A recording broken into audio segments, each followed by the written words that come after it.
नमस्कार, मैं अम्बी वर्मा और आप देख रहे हैं दैनिक समाचार। तो चलिए आगे बढ़ते हैं कुछ खास खबरों की ओर।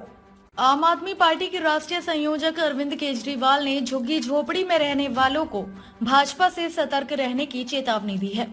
उन्होंने कहा कि भाजपा के लोग झुग्गी झोपड़ियों में रहते हैं, लेकिन उनका उद्देश्य केवल वोट हासिल करना है, न कि झुग्गी झोपड़ी वासियों से प्यार करना। केजरीवाल ने आरोप लगाया कि चुनाव के बाद भाजपा उनके भूमि अधिकारों को बेचने का काम करेगी। केजरीवाल ने रामायण का उदाहरण देते हुए कहा, भगवान राम को 14 साल का वनवास हुआ था।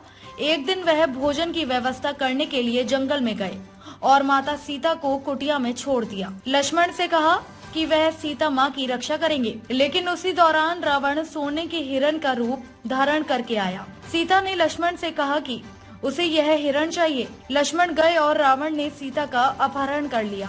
केजरीवाल ने भाजपा के नेताओं को सोने के हिरण जैसा बताते हुए कहा, भाजपा वाले भी उस सोने के हिरण की तरह हैं, इनके जाल में मत फंसो। और यहाँ पे अगर झुग्गी वाले बैठे हो उनको मैं सतर्क करना चाहता हूँ। आजकल ये बहुत इनको झुग्गी वालों से प्यार हो गया, झुग्गियों में जा जाके सो रहे हैं ना।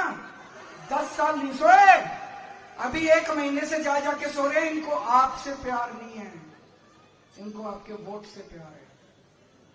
और चुनाव के बाद ये आपकी सारी जमीनें बेच देंगे अगर आपने गलत बटन दबा दिया तो। इनकी नजर आपकी जमीन के ऊपर है। ये जमीन सारे झुग्गी वालों को 1 साल के अंदर खत्म कर देंगे। आपकी जमीनें ये अडानी अंबानी बड़े बड़े बिल्डरों इनको सबको आपकी जमीनें दे देंगे। बच के रहना। रामलीला देखने जाते हो कि नहीं जाते? भगवान राम की कहानी सुनिए। रामचंद्र जी को 14 साल का वनवास हो गया था।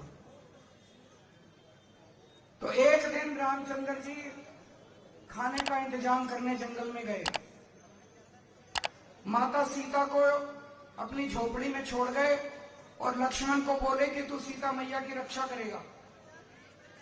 इतने में रावण आया सोने का हिरण बनके। आया कि नहीं आया? सोने का हिरण बनके आया। सीता मैया लक्ष्मण को बोली मेरे को ये हिरण चाहिए। लक्ष्मण बोला ना मैया, भगवान राम कह के गए हैं कि मेरे को आपकी रक्षा करनी है। उसने बोली नहीं, मैं तेरे को आदेश देती हूं, जाओ और हिरण को पकड़ के लाओ। लक्ष्मण के पास चारा नहीं था। लक्ष्मण चला गया और वो रावण अपना वेश चेंज करके और सीता मैया का हरण करके ले गया। ये बीजेपी वाले भी उस सोने के हिरण की तरह हैं। इनके चक्कर में मत आ जाना, नहीं तो हरण हो जाएगा आपका। इनके सोने के हिरण के चक्कर में झुग्गी वाले ना पड़ जाएं। ये आजकल आ रहे हैं, कैरम खेल रहे हैं आपके बच्चों के साथ, फोटो खिंचवा रहे हैं आपके बच्चों के साथ। यही चुनाव के बाद आपकी झुग्गी बुलडोजर लेके आएंगे झुग्गी तोड़ने के लिए। पर आप चिंता मत करना, जब तक आपका बेटा केजरीवाल जिंदा है मैं बुलडोजर के सामने लेट जाऊंगा। जब तक आपको पक्के मकान बना के नहीं देते, आपकी झुग्गी की तरफ कोई आंख उठा के नहीं दे सकता।